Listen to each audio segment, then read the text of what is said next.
Welcome to episode 6 of the Food Court by DSG. I'm your host, Michelle Wollenseen, and I'm here with Chika Okegbe as my guest. Chika is originally from Nigeria and now living in Saudi Arabia. She's trained in food science, but she's a communicator and an educator in the digital space, and I'm looking forward to talking about that.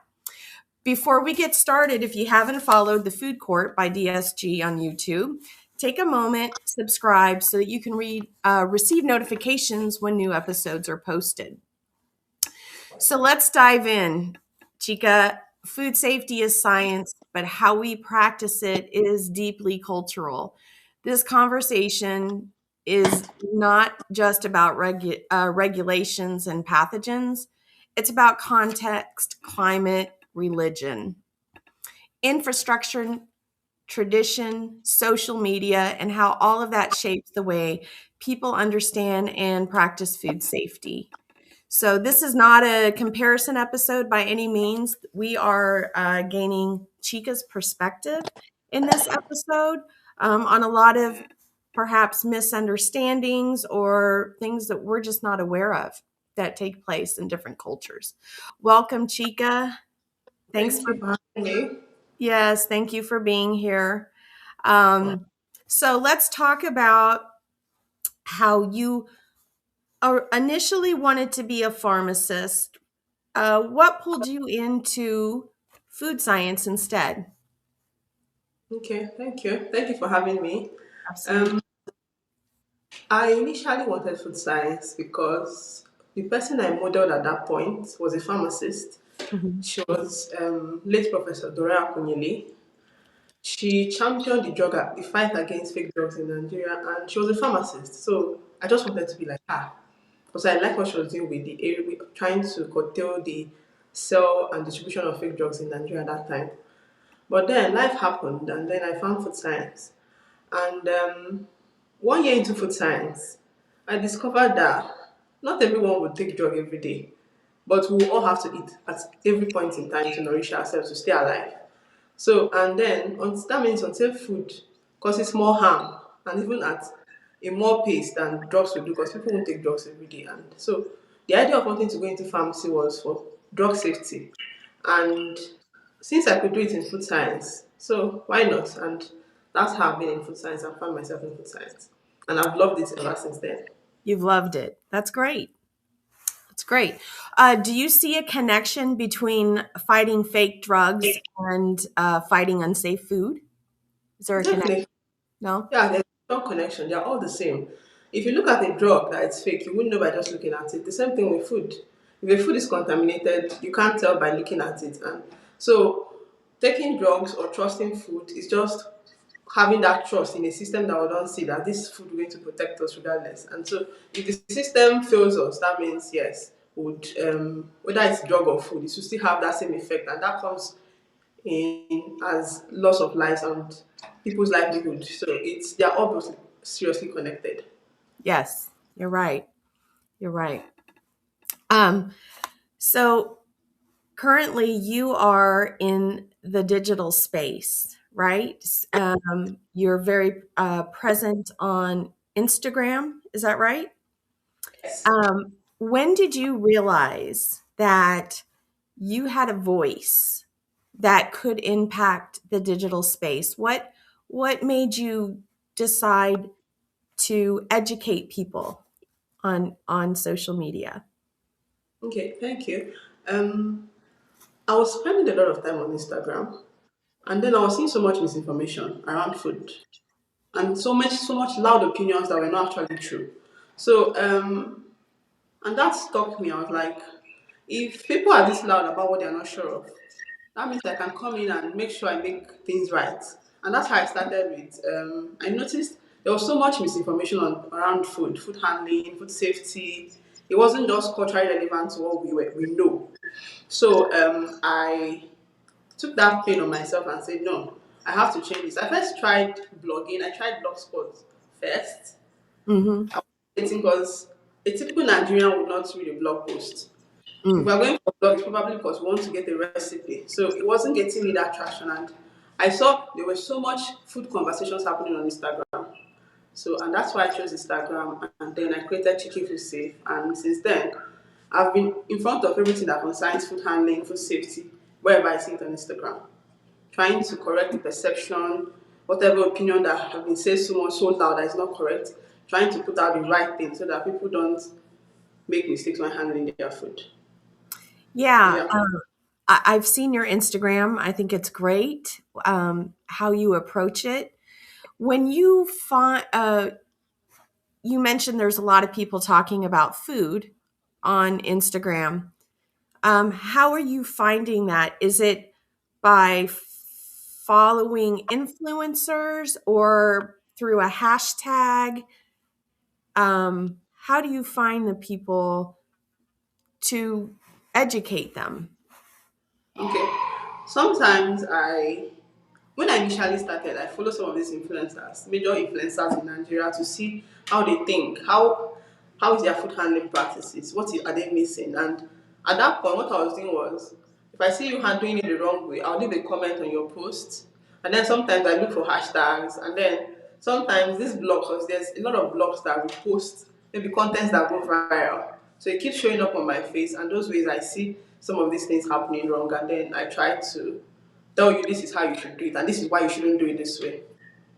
Yep, So that that's true. You start building an algorithm, right? yeah. And how are people receptive to your comments or providing them feedback? Um some people like it. Some people are defensive. Yeah, sure. Uh, some people welcome the idea of trying to, oh, I've been doing it this way. I didn't know it was like this. Oh, thank you. But some people want to defend what they believe in, and those people are the ones that have the loudest opinions online. They feel like they know what they're saying, but they're actually saying what is not true, and they hold it so strong. And I think what really drew me to trying to share on Instagram was because some of these people who share these food bloggers, they have a strong community of people who really believe in them and wait for them to tell them what to do. Right, And some of them just keep misleading them, not because they know it's wrong, but because they're ignorant. They don't know it, they don't try to find out if it is wrong or right. And right. sometimes they don't even want to, they don't care. I think there was one time I I think I saw the one lady doing something on Instagram. I can't remember what she was doing, but she left a disclaimer and said that she's in Nigeria and this is not FDA. I was like, oh, that she doesn't abide to FDA law, that she's in Nigeria. And I've forgotten what, but she was doing something really wrong. And then she left that disclaimer that in case you are bothered, don't be bothered, that she doesn't care. And it got to me, but I feel like if you're sharing recipes to us, you should be Right. concerned about health. So if you feel like you want to show us how to do something, why not check out maybe even a quick Google search would help you to say, is this thing I'm doing wrong or right? And but they just the old ways they do it, they put it out that way and they don't even care. But like I said, I go through the comments of these influencers, I see how people wait for them to say stop, for them to stop, for you to say no. So if you really say stop, if you tell them, please, after touching raw eggs, wash your hands, or don't use raw egg in any recipe, they will actually follow you, but they refuse to say it. And anytime I see it, I'll always leave a comment to make you know. Even if you try not to acknowledge me, I know someone there will see it and the person will learn something from it. So that's how I've been doing it. Well, thank you for sharing that example of somebody posting a recipe where that it could result in unsafe food. Yeah. Didn't even consider something like that. So I bet you're probably pretty busy finding. There's enough content out there to keep you busy. There's a whole lot of them. A whole lot. Sometimes I can't keep up. Sometimes I get overwhelmed and I just withdraw for some time and then come back. But there's a whole lot. A whole lot. Yeah. I want to shift from your personal journey to the environments that shaped you. Growing up in Nigeria, what did food safety look like at home? Okay. Um Growing up, food safety didn't have a name for us. It felt more like common sense. Yeah. Like you have to wake up super early to go to the farmer's market or go to the open market so you get the freshest ingredients. Hmm. Felt like if you wanted to ferment cassava, you have to leave it to ferment for 3, 4 days. so that you make sure that the cyanides in them go off before you prepare to eat. It felt like cooking meat until it was no longer tough. These things were, for us, it was common sense. It wasn't, we didn't have a name for it, but we just knew we had to just, and we were very particular about cooking food thoroughly. We eat food hot, we don't even leave it out to get cold and start Oh, wondering if it's going to the temperature danger zone. So it was more like just doing things we felt like was right, even though it was safe food practices. I think, that is in a lot of cultures where you don't learn the food safety piece of it, but you learn the tradition, right? Yeah. And Yes. that tradition may evolve a little bit with technology, but the key, I guess, what the key recipe or the main recipe, the core, pretty much remains the same. And so tradition really embeds that food safety. I've learned that. Yeah, that's very interesting. And I would say, we're the same here. I have my grandmother's recipes for a couple of things, although I have tweaked them because she may have not been following food safety rules. But yes, that definitely tradition. Um, so, what are some common food handling practices in Nigeria that Americans, here in the United States or in other cultures where we might understand? Okay. One particular one is don't wash it. That particular statement, as a Nigerian, we will not relate because most Nigerians still buy their meat in the open market. And when you're buying in the open market, you Uh-huh. still have dirt on it. Some of the feathers are still not properly plucked. Um, and also, even the slaughter area might not be as hygienic. So sometimes, as Nigerians, we don't wash meat because we want to wash off the bacteria. We know that's not possible. Most of us know it's not possible. But we try to wash out, maybe clean, maybe remove the feathers, wash out those bodily fluids that are still attached to the protein, to the poultry bed. So, and that's why, to make it culturally relevant to us, I think it's a recent post that I saw on Instagram where some chefs were saying they make sure to include themselves videos of them washing chicken. And I left a comment and I said, in Nigeria, we don't even wash because we want to wash out the chicken. We wash so that those block out those feathers, whatever blood that is attached to it, to make it. So the idea of saying don't wash meat we will not understand it. And some people still wash because it's a traditional thing for them. It's how they have been taught. Mm, So the consensus on how to educate consumers these days is to teach them how to wash it safely. Because no matter how loud we say don't wash meat, some people still have to wash, like in Nigeria, like in the aspect of it's the case of Nigeria, or maybe just people who have always washed meat and they can't just stop washing meat. So it's to teach them to, instead of washing just from the tap, directly from the tap, get a bowl, put the water in and wash, so you control splashing. And then when you finish washing, you make sure you clean and sanitize all the surfaces, and for non-food contact surfaces you can disinfect it. So those kind of messages that people can relate to and understand the reality of food handling in their own context goes a long way in communicating food safety. right. Um, so what does regulation look like there? Is it enforcement driven or education driven, relationship driven? What does it look like? It's more relationship driven than enforcement. Okay. Um, It's yes, there's a framework for enforcement. That's the National Agency for Food and Drug Administration and Control. They do the enforcement, but they don't have that much resources to reach all of the sectors, especially the informal market. And most Nigerians still shop in the informal market. Okay. So the things that compel vendors in the informal market most times is losing their customers. So they wouldn't want to compromise on safety, and they won't want to lose their customers to their neighbor because what they are selling doesn't look as good. So those kind of fear that if I don't do things right, people won't buy from me, they'll buy from the next person. Is what most times drive them to making sure that whatever they are selling or whatever they are handling is safely done. Not Mhm. necessarily enforcement. Enforcement is still there, but it hasn't gotten to that stage where it will address everybody in the informal sector. How are the street vendors, are they regulated, and it- how is that? Um, they are not, they are still part of the informal market, like I said, in the open market. So the regulation around street vending is not so much there. There's no, if the infrastructure is not in place, it's not, they try, but not as much. So, like I Mhm. said, it still depends on trust.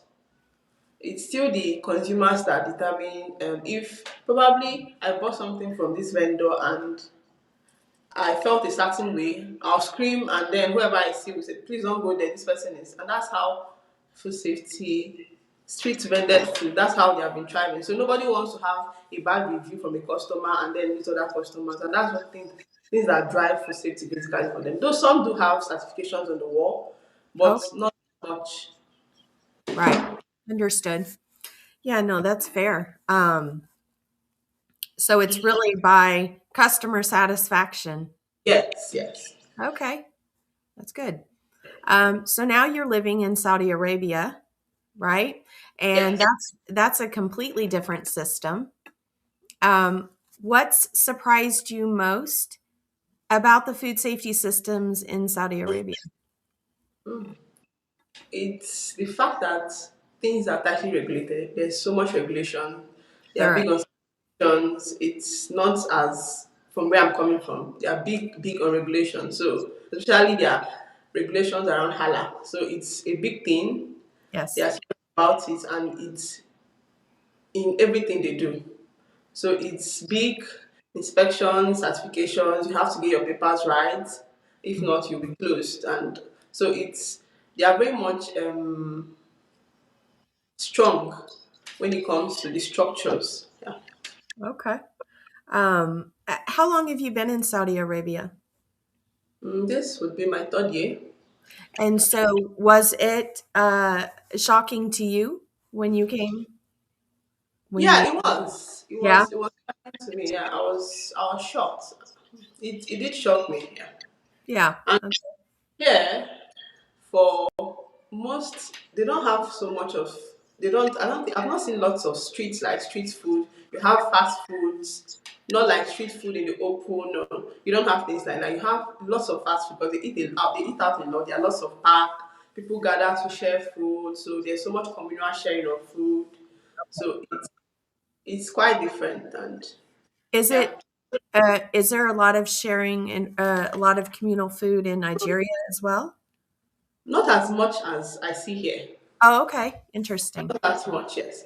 Yeah, People still, if they want to share food, it won't be in the open. But here you go to the parks, you see them, they come around, they gather and they share food. But in Nigeria, if there's food sharing most times, it happens indoor, uh-huh. not outdoor. Yeah. Understood. Okay. How does the climate in Saudi Arabia affect storage of food and transportation? If you're familiar with it, with the practice there, but how does it affect storage? Yeah, from my stay here, the temperatures can be extreme. Weathers can be very extreme. If it's hot, it's really hot, as in super hot. If it is cold, it's really cold. And food doesn't need hot weathers like the extreme weathers we have in Saudi. So that's why it's really important that they are very big on their cold chain. So distribution, the cold chain is tight. There's no break in the cold chain. If not, quality will start going down. The safety of the food will be compromised. Even in the retail at the retail level also, they are very big on making sure that the temperatures are properly regulated because temperatures here can be very funny. If it is hot, it is super super hot. And if you're exposed to your food to temperatures that hot, the quality will go down, the safety of the food is not guaranteed, and you might end up losing your customers, losing all the funds you have put into getting the food. So they invest so much on temperature They are cold chain temperatures, yes. And then electricity is not a problem here, so it's it's well taken care of. Um, is refrigeration a challenge when it is hot? No, it's not, Okay. because there's the temperature is the how do I put it? There's if it's really hot, the rooms or the stores are properly air conditioned, so it doesn't affect the temperature of the refrigerator. So everything is kept extremely cool. The room is quite cold, so the fridge cannot have to overwork to stay cold. So they regulate they don't joke with their air conditioners, yes. So it's always on. If it is when the weather is quite cold, they use the heaters very well. If it is really hot, the air conditioners get fired up. So Okay. How does religion influence food production? it's a big thing. Islam is big here, so they are very strong on their Allah. It's in every part, in everything they do. It's on their labels. It's everywhere. And Right. then cleanliness also is part of the religion, and so they don't joke with it. Hygiene, and that's one aspect of food safety that is really important. So it's helped. It has. I think it does help to strengthen their food system. Hmm. Yes. I've been around challah production and airline catering companies, so I know how strict they are in their processes. Are are consumers more trusting, you think, or skeptical of I think they are more trusting. I think they are more trusting. They are not. They are more trusting because they believe if you have gone through the certifications and then because these certifications, after certifications, they are also tightly regulated. They believe these vendors have done the work, so they trust these manufacturers have done the work they are supposed to do. So they trust whatever they are buying, whatever they are eating. right? So speaking of trust, let's kind of go back to the digital world where none of us are local anymore, right? We're all over the place. Yeah. Um, we talked about when you decided. How long have you been active on social media doing this? This is my sixth year. Sixth year. Oh wow! So you've been doing this for a while, and your primary audience are home cooks. Anybody who consumes food.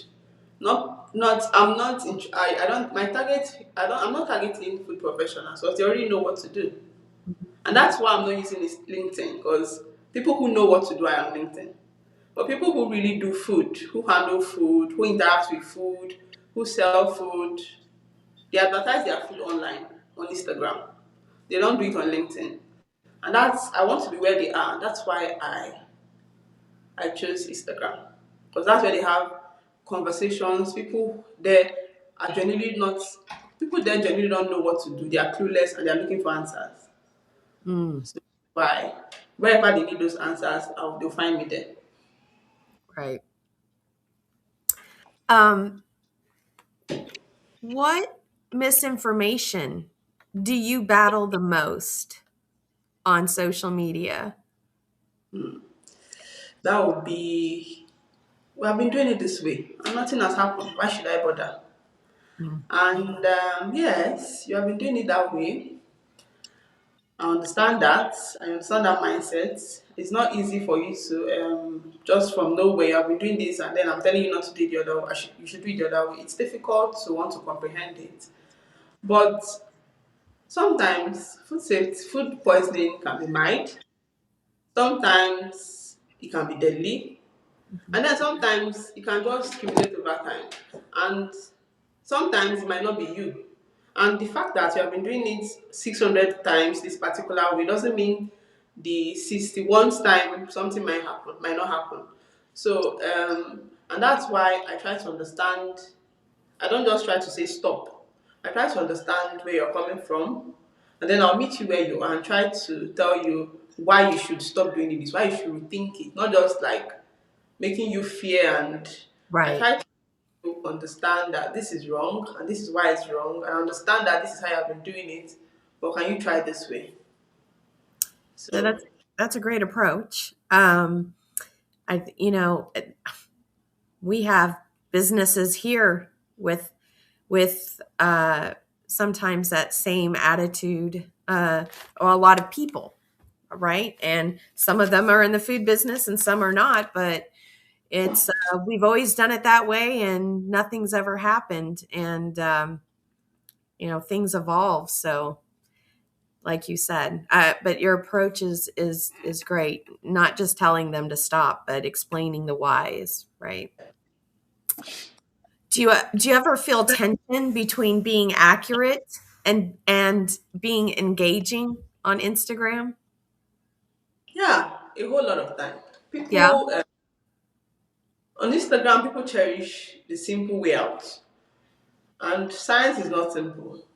It can be complex. So I always try as much as possible, no matter how I try to simplify it, I don't leave out the most important detail because oversimplifying it can make it seem like it's not worth it.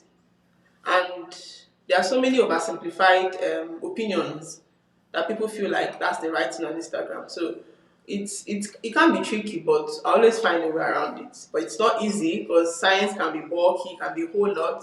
It can be difficult for you to just put in maybe like 3, 4, 5 slides. But sometimes also, I think what helps is maybe after those slides, and then I start engaging with people in the comments. I try to also open up more and then elaborate more on things, and so that people can relate to what I'm trying to say. So I think that way has been helping me to not put so much on the slide and then do more of the explaining in the comments. Yes. Right. Yep, that's good. Um, do you see yourself as a scientist who communicates or a communicator who uses science? Yeah. I'm a scientist who communicates.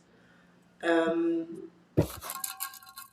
Communication is just the tool I use to achieve what I want to achieve, which is making sure that people eat, cook, and serve safe food.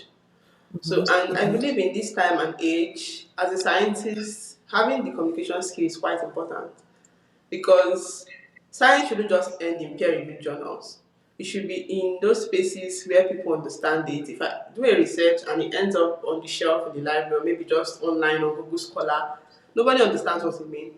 But if I'm able to communicate it and then people in real life understand why it was done and then it impacts life, that's what works. So that's why as a scientist, we all have to come out and talk more about what we do and so that people who have those loud opinions will not be louder than us. Right. Let's do, I'd like to just do a couple of cultural comparisons. Let's talk about raw milk. Um, what is the perspective of raw milk in both Saudi Arabia and Nigeria? We have a lot of concerns here. We encourage people not to drink raw milk because of the risks. What does that look like for you? Yeah, raw milk, regardless of where it is risky. Yes. Whether in Nigeria or in Saudi, it's not something you want to. I think there was a time I on Instagram I talked about not drinking raw milk, and then someone told asked me why is it raw? Why do I say it's raw milk? Is when the child drinks directly from the mother, why can't we also drink from a cow?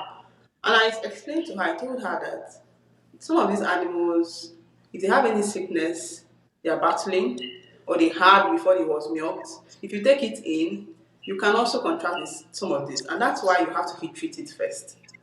You Mhm. must drink milk. You have to heat. So in Nigeria, it's not something people go about looking for to drink. I don't, it's not, most times, milk we buy in in the market is either pasteurized, as evaporated milk, condensed milk, or powdered milk. It's not like you can't just go walk into a store and say you want to buy raw milk. It's not, you don't, it doesn't happen in Nigeria. From before I left Nigeria, it wasn't a thing. Even here in Saudi, apart from when I saw a video of someone drinking from a cow, it milked a camel, sorry, and was drinking it.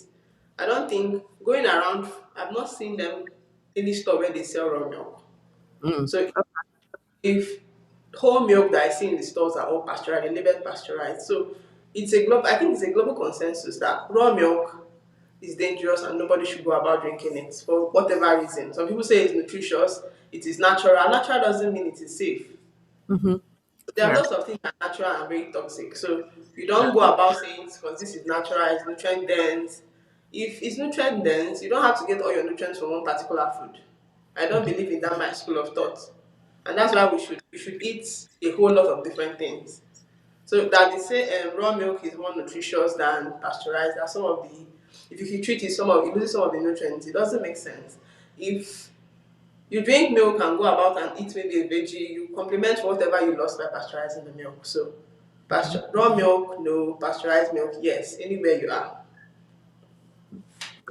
What about buffets? But it's still a general consensus because you have to keep Hmm. displaying food for a very long time. So temperature control is critical. It's Hmm. very important. If it is cooked food, you have to display it hot.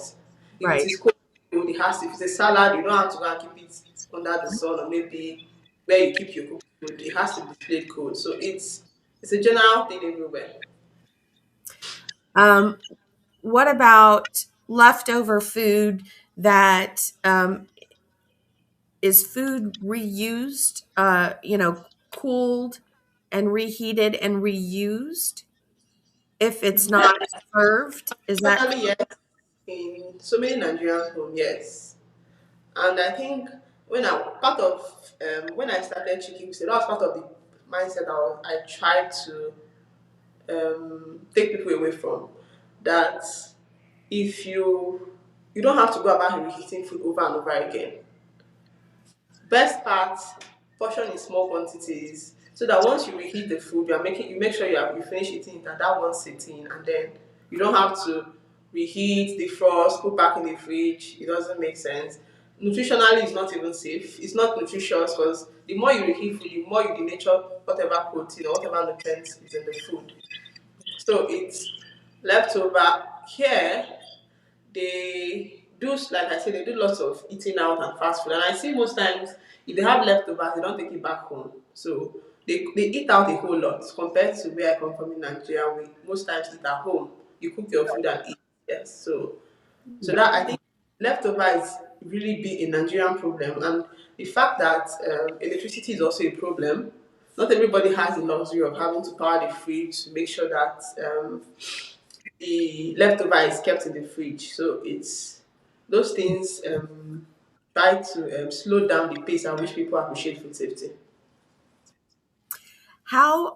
What does the education look like for food handlers?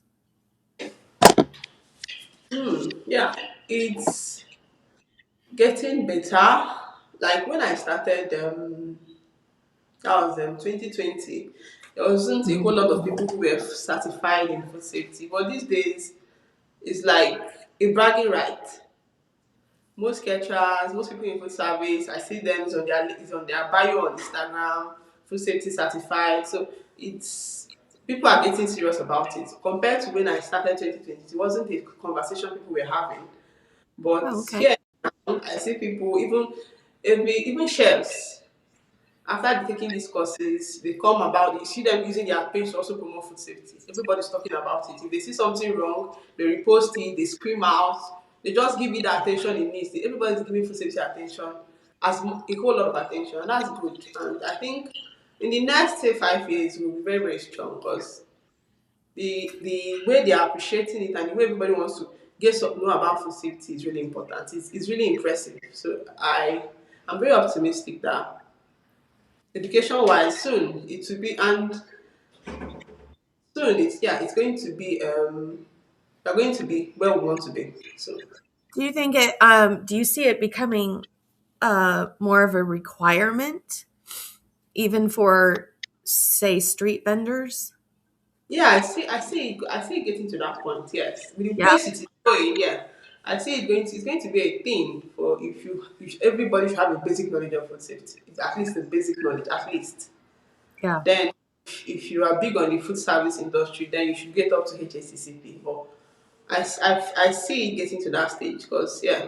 And I like and I'm impressed. I go on Instagram, you see chefs, you see bakers, they're all talking about food safety. It wasn't like that when I started in 2022, but this day everybody is talking about it. Everywhere I go, everybody wants to give me that attention. And that's how we make it a culture around us. So Yep. it's impressive.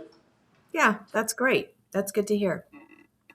So now we're going to talk just a little bit about you. And as we wrap up, um, I'd love to know what your top three favorite foods are. Hmm. Mhm. Okay. I like plantain a whole lot. You Anything like, that has plantain, plantains, yes. anything that has plantain, I'm in.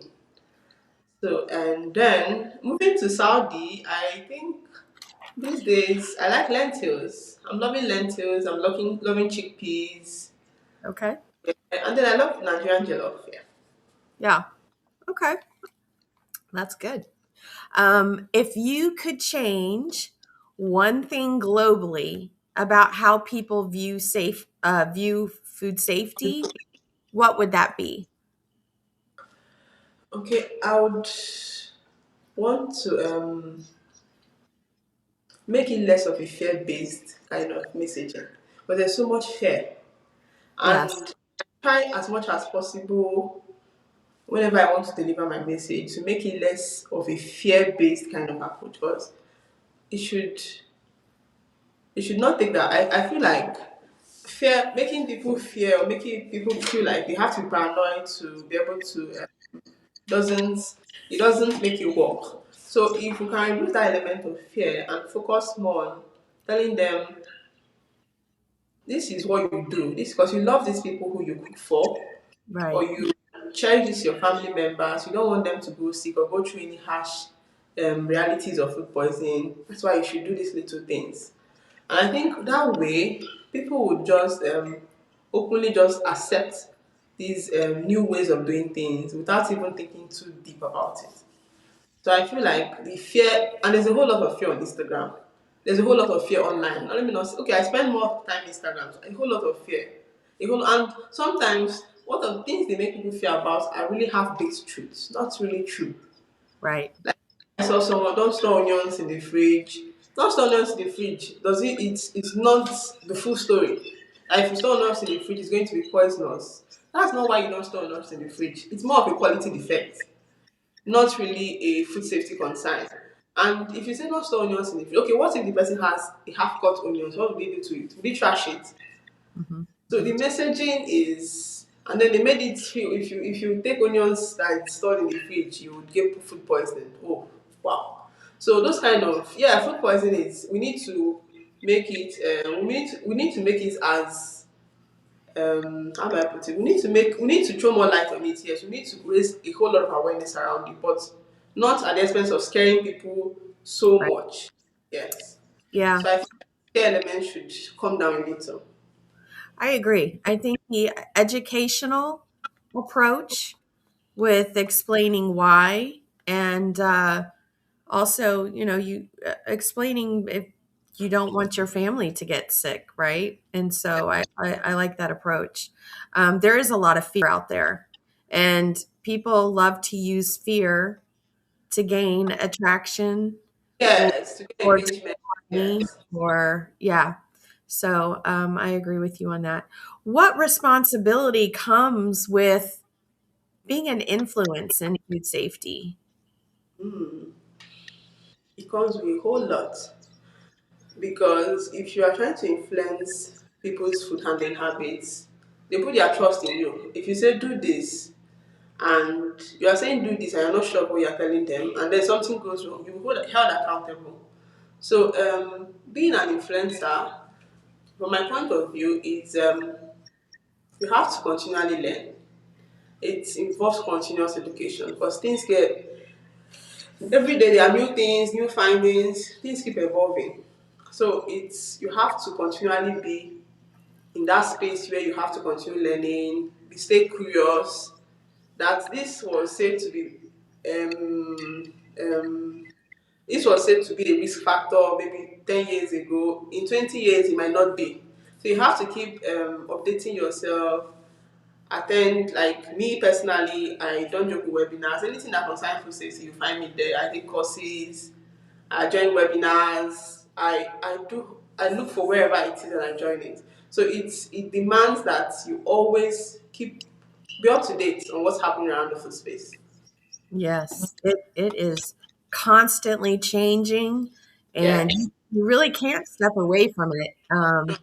You have to stay up with it. So, Chika, I can't thank you enough for sharing your perspective and just being a guest, coming on Saturday evening, on Valentine's Day. So yeah. So thank you so much for doing this. And to our viewers, um, we will have this posted. And once the edits are over, Chica, we will make sure that your contact information for Instagram and LinkedIn are available. So if people want to reach out to you for questions or to connect with you, that will be available. And if you haven't subscribed to the Food Court by DSG, go to YouTube and subscribe, and you will receive notifications once this podcast has been posted. So thank you again, Chika, for joining us, and thank you for everyone for tuning in. You're welcome.